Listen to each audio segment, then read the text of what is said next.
Assalamualaikum warahmatullahi wabarakatuh. Perkenalkan, nama saya Vita Unik Rahayu, mahasiswa PPL Fakultas Ilmu Tarbiyah dan Keguruan 2021.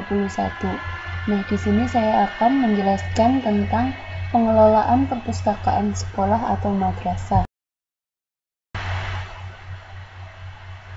Menurut Bryson, manajemen perpustakaan merupakan upaya pencapaian tujuan dengan pemanfaatan sumber daya manusia, informasi, sistem, dan sumber dana dengan tetap memperhatikan fungsi manajemen, peran, dan keahlian. Dalam Undang-Undang Nomor 43 Tahun 2007, Pasal 20 terdapat beberapa jenis perpustakaan, yaitu perpustakaan nasional, perpustakaan umum, perpustakaan sekolah atau madrasah, perpustakaan perguruan tinggi, dan perpustakaan khusus. Nah, di sini saya akan membahas tentang perpustakaan sekolah atau madrasah.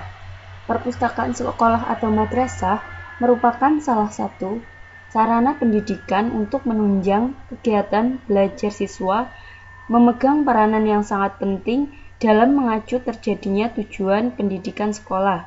Nah, perpustakaan sekolah bertujuan untuk menyerap dan menghimpun informasi, mewujudkan suatu wadah pengetahuan yang terorganisir, membantu perkembangan kecakapan bahasa dan daya pikir, mendidik murid agar dapat menggunakan dan memelihara bahan pustaka secara efisien, serta memberikan dasar ke arah studi mandiri.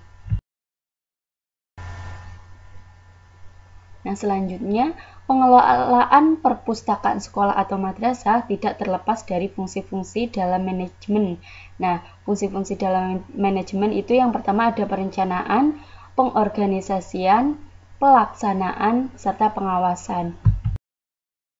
Nah, untuk yang pertama kita membahas tentang perencanaan.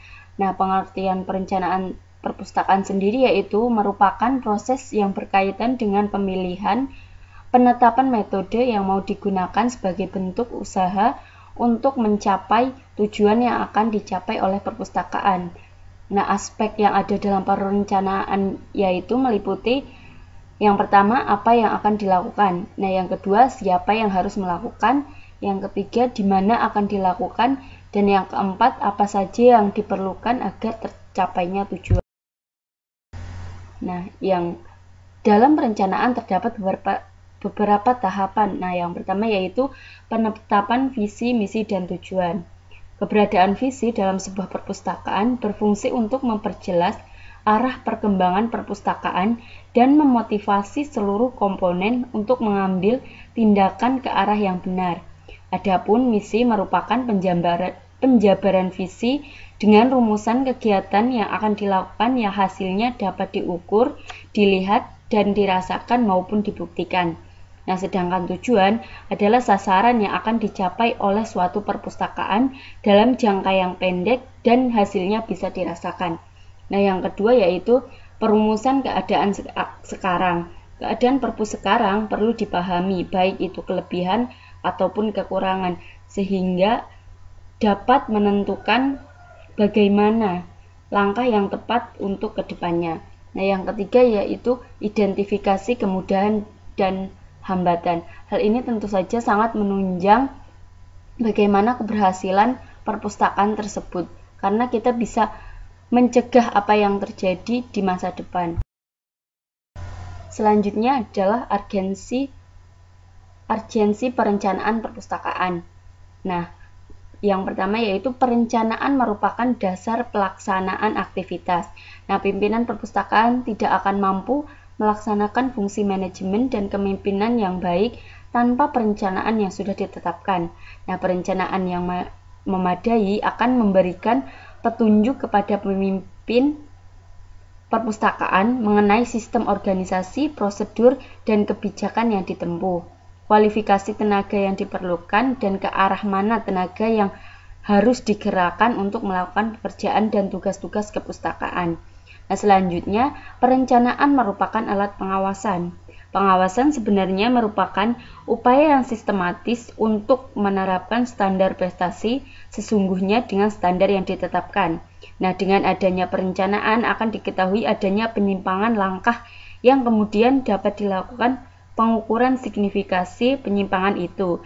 Nah, oleh karena itu, pengawas harus didasarkan pada perencanaan. Perencanaan yang jelas, lengkap, dan terpadu akan meningkatkan efektivitas pengawasan. Nah, selanjutnya yaitu perencanaan yang proporsional akan membawa efektivitas dan efisien.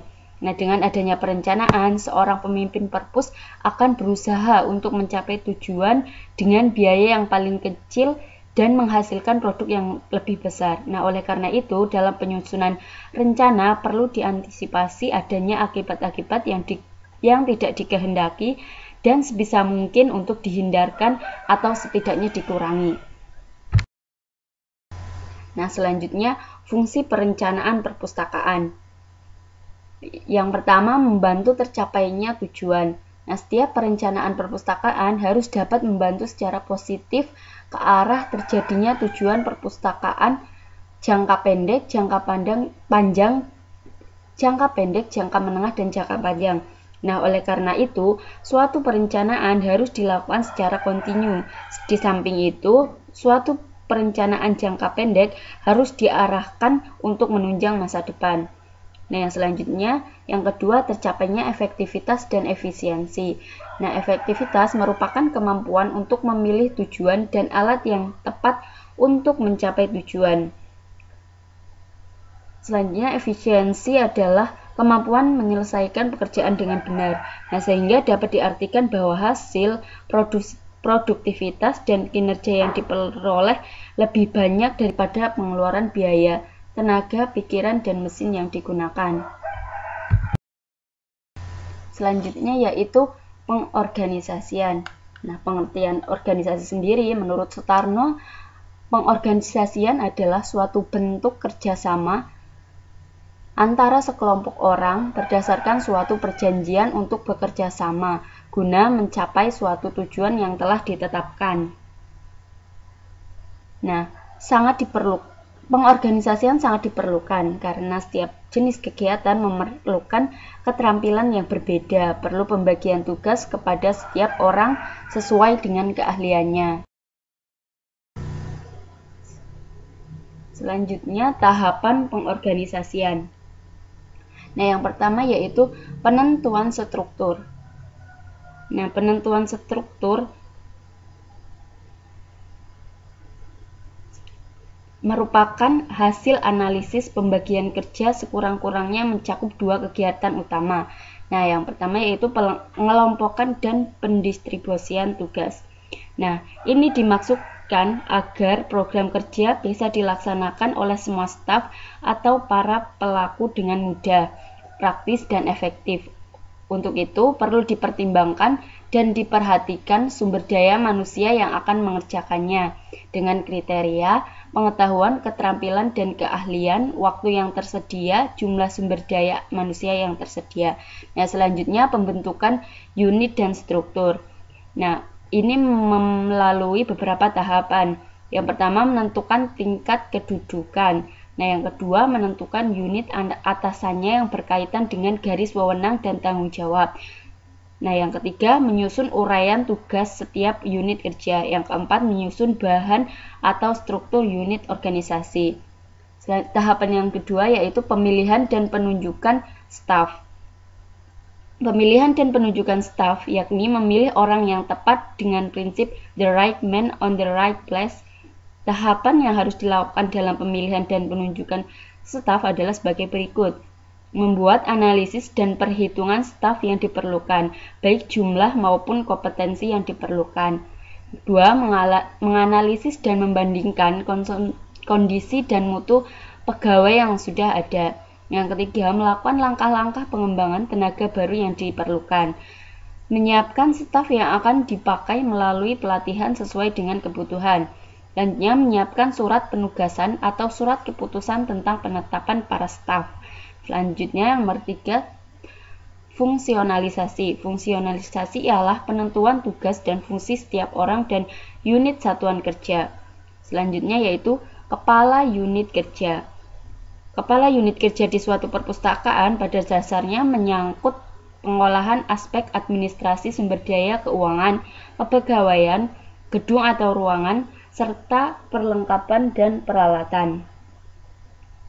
Nah, yang selanjutnya yaitu tanggung jawab manajemen perpustakaan.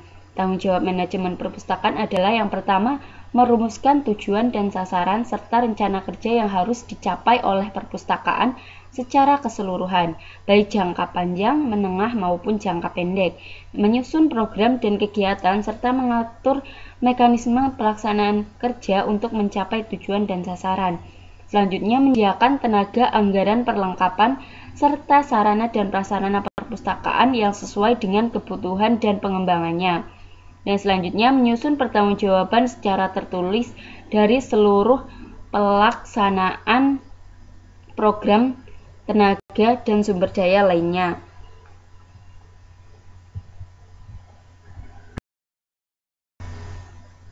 Nah, selanjutnya yaitu struktur organisasi perpustakaan sekolah atau madrasah. Sangat struktur kepala perpustakaan sekolah adalah seseorang yang diberi tanggung jawab untuk mengelola perpustakaan sekolah. Jabatan ini sebaiknya dipegang oleh salah seorang guru sehingga penyelenggaraan perpustakaan sekolah benar-benar diinteraksikan dengan proses belajar mengajar yang berlangsung di sekolah. Guru atau petugas perpustakaan merangkap bagian tata usaha perpustakaan. Nah, selanjutnya antara bagian layanan umum dan bagian layanan pembaca merupakan bagian yang terpisah. Hal ini untuk menunjukkan bahwa kedua bagian tersebut memang secara substansi sangat berbeda. Nah, bagian layanan teknis bertanggung jawab mulai dari pengadaan bahan pustaka sampai proses pembuatan katalog dan penyusunan kartu katalog. Bagian layanan teknis ini juga disebut dengan bagian layanan umum. Nah, selanjutnya bagian layanan pembaca bertanggung jawab pada kegiatan layanan di semua lini layanan, mulai dari peminjaman buku, layanan referensi, dan layanan penelusuran informasi. Nah, selanjutnya tenaga perpustakaan. Tenaga perpustakaan dalam konteks ini adalah kepala perpustakaan, pustakawan, dan tenaga teknis perpustakaan. Nah, peran tenaga perpustakaan sekolah adalah memberikan sumbangan dalam pencapaian misi dan tujuan sekolah melalui penyediaan sumber informasi. Tenaga perpustakaan sekolah memiliki pengetahuan dan keterampilan yang berkaitan dengan penyediaan informasi dan pemecahan masalah informasi serta keahlian dengan menggunakan berbagai sumber, baik itu tercetak maupun elektronik. Nah, tenaga perpus harus mampu memimpin kampanye gemar membaca dan mempromosikan bacaan kepada masyarakat sekolah. Nah, menurut Bafadal, bahwa pada dasarnya siapa saja yang bertugas di perpustakaan, khususnya di lingkungan perpustakaan, sekolah harus memiliki sifat-sifat sebagai berikut. Yang pertama, petugas perpustakaan sekolah harus memiliki pengetahuan di bidang perpustakaan sekolah. Kedua, petugas perpustakaan sekolah harus memiliki pengetahuan di bidang pendidikan, karena pada dasarnya keberadaan perpustakaan baik di sekolah maupun di lingkungan masyarakat secara tidak langsung melakukan kegiatan pendidikan melalui penyediaan dan peminjaman bahan pustaka, baik itu yang bersifat hiburan maupun yang bersifat ilmu pengetahuan. Selanjutnya, petugas perpustakaan harus memiliki minat terhadap penyelenggaraan perpustakaan. Selanjutnya, petugas perpustakaan sekolah harus suka bekerja secara tekun, teliti, dan disiplin dalam melaksanakan tugas-tugasnya. Selanjutnya, petugas perpustakaan sekolah harus terampil mengelola perpustakaan sekolah. Tanpa adanya keterampilan dari petugas, maka penyelenggaraan perpustakaan sekolah tidak bisa optimal.